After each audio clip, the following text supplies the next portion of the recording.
Selamat siang rekan-rekan semua. Perkenalkan, nama saya Bagus Berlian. Saya pribadi sebenarnya sangat merasa senang ketika teman-teman TEDx UPN Veteran mengundang saya ke sini. Dan di sisi lain saya sebenarnya cukup canggung juga, karena biasanya kalau di TEDx ini saya sebagai organizer, orang di balik layar, dan sekarang saya berdiri di sini menyampaikan ide dan gagasan saya. Oh, terima kasih. Jadi hal yang menarik di sini ketika terlibat di TEDx adalah bahwa selama 5 tahun itu saya banyak bertemu orang-orang keren, orang-orang dengan ide-ide yang luar biasa, yang biasanya setelah acara nongkrong bareng untuk bikin sebuah pergerakan itu. Makanya topik yang akan saya ceritakan di sini adalah tentang pemuda dan perubahan. Tapi sebelum kita ke topik utama yang akan saya bahas, saya akan sedikit bikin trivia nih buat teman-teman tentang cerita beberapa sosok pemuda yang dengan ide luar biasanya berhasil memberi perubahan pada dunia ini. Yang pertama, dari Eropa daratan. Ada seorang pemuda yang waktu kecil sempat dikira bodoh. Bahkan pada usia sekolah, gurunya berkata bahwa kelak anak ini tidak akan pernah menjadi apa-apa. Untuk hitung-hitungan yang sederhana aja dia tidak bisa. Bahkan gurunya sempat tidak akan meluluskannya. Salah seorang gurunya ketika berencana tidak meluluskannya berkata, "Kamu percaya nggak? Kamu tidak akan survive hidup di dunia ini. Kamu itu bodoh." Tapi orang itu terus berjuang, dan namanya didefinisikan sebagai simbol kecerdasan di dunia. Ada yang tahu siapa dia? Dia adalah penemu teori relativitas, dia sama dengan MC kuadrat, Albert Einstein. Nah, mungkin sekarang dia lagi ngetawain gurunya ini. Selanjutnya, dari Eropa daratan kita pergi ke Britania Raya. Di Britania, di UK, ada sekelompok pemusik 4 orang yang pada saat pertama kali rekaman di Decca Record Company, dia langsung ditolak. Eksekutifnya bilang, suaranya sumbang, musiknya aneh, ide bikin genre musik yang namanya rock and roll ini gak akan laku. Karena kenapa? Tidak ada permintaan di pasar saat itu. Tapi mereka tetap kekeh, mereka latihan, dan suatu saat mereka terkenal dengan lagu-lagunya seperti Can Buy Me Love atau Norwegian Woods. Ada yang tahu siapa? Siapa? Siapa kurang tahu? Oke, bagus. Gitu dong ya. The Beatles. Nah, next dari UK kita pergi ke Amerika. Tahun 1965 adalah tahun yang sangat buruk untuk kehidupan keberagaman di US. Saat itu segregasi warna kulit sangat kentara.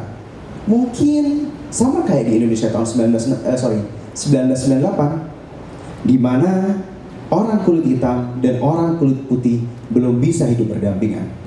Saat itu, seorang pendeta muda mempunyai ide untuk menyatukan bahwa di masa depan, kehidupan inklusif harus dijaga agar kita tidak lagi terpisah antara hitam dan putih, tapi hanya satu bangsa, yakni Amerika. Dia town hall-nya dihadiri ribuan orang, dan di situ dia statement yang paling terkenal adalah I have a dream. Ada yang tahu siapa? Oke, good. Nah, tesnya lolos ya, dapat nilai 100 ya. Jangan lupa, Pak. GPA 4. Nah, pertanyaannya adalah, kira-kira apa persamaannya dari ketiga tadi? Soal ide kah? Atau soal momentum? Atau soal keberanian? Semua ada kaitannya satu sama lain, tapi satu yang pasti di sini, para pemuda dengar berbagai macam idenya, pasti akan membawa perubahan di masa depan. Yang people with ideas will change the future. Nah, untuk itu, disinilah saya tertarik membawa tema tentang pemuda dan perubahan. Lalu, bagaimana dengan kondisi pemuda di Indonesia saat ini? Pertama, saya pribadi 2 tahun terakhir ini di Australia. Dan di Australia, ya, negara yang mana penduduk tuanya lebih banyak daripada penduduk mudanya, kondisinya jauh berbeda dengan di Indonesia. Jika di Indonesia, semangat, spirit pemuda, kegiatan-kegiatan kampung, paling nggak kegiatan-kegiatan tiap hari Minggu, sangat ramai. Jika di Australia beda, yang ramai panti jompo. Nah, disitulah sebenarnya hal yang akhirnya membuat saya sadari kenapa kita harus bersyukur di Indonesia. Kenapa kita harus bersyukur hidup di Indonesia? Yang pertama, jumlah angkatan muda kita yang gemuk. Soekarno pernah berkata, beri aku 10 pemuda, maka akan kuguncang dunia. Sebenarnya hari ini juga menurut saya tidak berlebihan juga, karena coba lihat, kita flashback ke sejarah kita sebelumnya. Ketika tahun 1928, perjuangan bangsa kita untuk melawan penjajah itu tersendat. Karena kenapa? Karena pemuda kita berpencar satu sama lain. Jong Ambon bersama Jong Ambon, Jong Sumatera dengan Jong Sumatera, Jong Java dengan Jong Java. Kita semua sibuk dengan interest kita untuk berperang satu sama lain. Di situ sangat mudah sekali dari bangsa kita untuk diadu domba. Nah, setelah 1928, pemuda bersatu dan pada akhirnya nama Indonesia didengungkan di situ. Kita akhirnya bisa tahu siapa musuh kita sebenarnya dan bagaimana kita harus merebut kemerdekaan. Peran pemuda untuk membawa perubahan tidak hanya di situ. Kita lihat hari ini di berbagai macam belahan dunia. Kita mungkin mengenal Malala Yousafzai di Pakistan, yang mana dengan idenya untuk membawa dunia pendidikan Pakistan yang lebih inklusif, di mana laki-laki dan perempuan punya hak yang setara di dalam pendidikan. Atau akhir-akhir ini teman-teman sering dengar nama Greta Thunberg, yang mana dia sangat getol memperjuangkan untuk isu-isu climate change. Kalau di Indonesia sendiri, dulu teman-teman pasti tidak pernah menyangka bahwa ada tukang ojek yang akhirnya jadi menteri. Nah, banyak sekali kekuatan pemuda yang akhirnya banyak membawa perubahan di sini. Jadi bayangkan, kalau satu anak muda aja yang awalnya sibuk ngurusi ojek bisa jadi menteri, bayangkan kalau sekarang kita punya 170 juta pemuda di Indonesia. Nah, angka 170 juta ini, atau yang sering para ekonom sebut pakar demografis, itu sering dijadikan sebuah acuan untuk meramal masa depan sebuah bangsa. Riset terbaru dari McKinsey & Company mengatakan bahwa di tahun 2030 negara kita akan menjadi negara dengan kekuatan ekonomi terbesar nomor 7 di dunia. Yang menarik, mengalahkan Belanda, negara yang dulu menjajah kita. Dan bahkan prediksi dari Goldman Sachs di tahun 2045 itu sendiri, tepat ketika kita merayakan ulang tahun ke-100 kemerdekaan Indonesia, kita diprediksi akan menjadi negara dengan kekuatan superpower secara ekonomi nomor 4 di dunia. Bagaimana itu bisa terjadi? Dan bagaimana kita bisa mewujudkannya? Karena ini masih prediksi. Yang pertama, kita bicara soal Jepang. Di tahun 1950, ketika Jepang pertama kali kalah perang, mereka menghimpun armada perangnya untuk kembali ke negaranya. Karena nggak ada kejadian lain, mereka pulang ke rumah, akhirnya beranak pinak lebih banyak. Ceritanya singkatnya kayak gitu, jangan didetailkan. Singkat cerita, ketika angkatan muda Jepang tumbuh besar, Jepang yang saat itu berusaha keluar dari keterpurukannya setelah perang, mengirimkan angkatan muda terbaiknya untuk belajar ke luar negeri. Mereka belajar ke luar negeri, mereka tugasnya adalah mengadopsi 2 teknologi penting yang saat itu yang diprediksi bakal menjadi teknologi masa depan. Yang pertama otomotif, dan yang kedua elektronika. Singkat cerita, para insinyur terbaik ini kembali ke Jepang, dan dari situ mereka mulai mengembangkannya. Makanya tak ayal saat ini kita banyak lihat produk-produk Jepang yang menjajah pasar-pasar termasuk di Indonesia. Kalau kita ngomong mobil, ada Toyota, Honda, motor, Suzuki, atau kalau elektronik, kita kenal Sony. Nah, pola serupa itu bisa ditemukan juga dari Korea di tahun 70-an. Korea sama Cina, sama Jepang itu adalah musuhan sejak dulu. Karena menganggap Jepang adalah bangsa yang jahat karena pernah menjajah mereka. Nah, di Korea sendiri sebelum tahun 1970-an mereka terlibat perang saudara antara Korea Selatan dan Korea Utara. Ketika perang saudara berakhir, Korea Selatan pernah dicap sebagai negara yang mana ketika kita memberi bantuan internasional, bantuan itu hilang. Hilangnya kemana? Dikorupsi.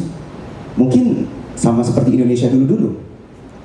Dan yang dilakukan oleh Korea saat itu adalah memperbaiki birokrasi. Uang yang masuk ke Korea bisa di-trace di mana, dan akhirnya ia gunakan uang itu untuk modal mengirimkan angkatan muda terbaiknya belajar teknologi keluar kembali dan mengembangkan teknologi. Jadi kalau teman-teman lihat beberapa perusahaan teknologi yang ada di Korea itu sendiri didirikannya kurang lebih di tahun 1970-an. Dan kayak sekarang mereka mampu merajai dunia. Pola seperti ini juga terjadi, bisa kita lihat dari bagaimana Cina bisa maju dengan seperti sekarang ini. Cina sebelum tahun 90-an terkenal sebagai negara apa? Tirai bambu. Karena kenapa? Karena dia sangat menutup diri dari dunia luar. Dan saat tahun 90-an itu, ketika mereka membuka diri, mereka mulai menerima investasi asing. Dengan harapan mereka bisa belajar sendiri industri yang sedang berkembang saat itu, yakni manufaktur, dan akhirnya bisa mereka kembangkan produk dengan harga yang jauh lebih murah. Akibatnya saat ini apa? Coba lihat HP Anda, made in mana? Coba lihat kursi Anda, made in mana? Chip Anda, made in mana? Plastik Anda, made in mana? Kursi Anda made in mana? Hampir semua made in China. Bahkan mungkin apel, buah-buahan dan lain sebagainya made in China. Itulah kehebatannya kita ketika sebuah negara mampu mengadopsi sebuah teknologi yang sedang berkembang saat itu untuk dijadikan competitive advantage di negaranya masing-masing. Lalu bagaimana di Indonesia itu sendiri? Sebenarnya sekarang ini ada momentum yang menarik untuk mewujudkannya. Sektor apa yang tepat? Yakni sektor ekonomi digital. Kalau teman-teman lihat, akibat dari adanya sektor ekonomi digital yang baru ini apa? Banyak pekerjaan-pekerjaan yang mungkin 10 atau 20 tahun yang lalu nggak eksis, sekarang eksis. Contohnya nih, kalau lihat pekerjaan tadi saya apa? Product owner atau product manager. Beberapa tahun yang lalu, pekerjaan ini nggak ada. Atau social media strategist, SEO manager, atau content writer. Pekerjaan-pekerjaan seperti ini beberapa tahun yang lalu tidak eksis. Tapi sekarang dengan adanya industri digital, hal ini makan menjadi salah satu pekerjaan yang paling diburu anak muda. Nah, Indonesia sendiri sebenarnya gimana? Kalau kita lihat pertumbuhan ekonomi digital di Indonesia yang sangat besar, bahkan terbesar di Asia Tenggara, bisa dimanfaatkan dengan baik. Indikatornya bisa kita lihat dari jumlah unicorn di Indonesia yang paling banyak di antara negara Southeast Asia yang lain. Tapi permasalahannya adalah jumlah talent kita tidak sebanyak itu dibandingkan dengan jumlah konsumen. Kalau hal ini tidak bisa kita atasi, kedepannya kita hanya akan jadi pasar tanpa mau menjadi driver di negara kita sendiri. Jadi, apakah negara kita akan bisa menjadi negara superpower seperti yang dilambangkan oleh McKinsey dan Goldman Sachs? Tergantung bagaimana kita manfaatkan teknologi digital untuk menciptakan masa depan yang lebih baik. Saya Bagus Berlian, terima kasih.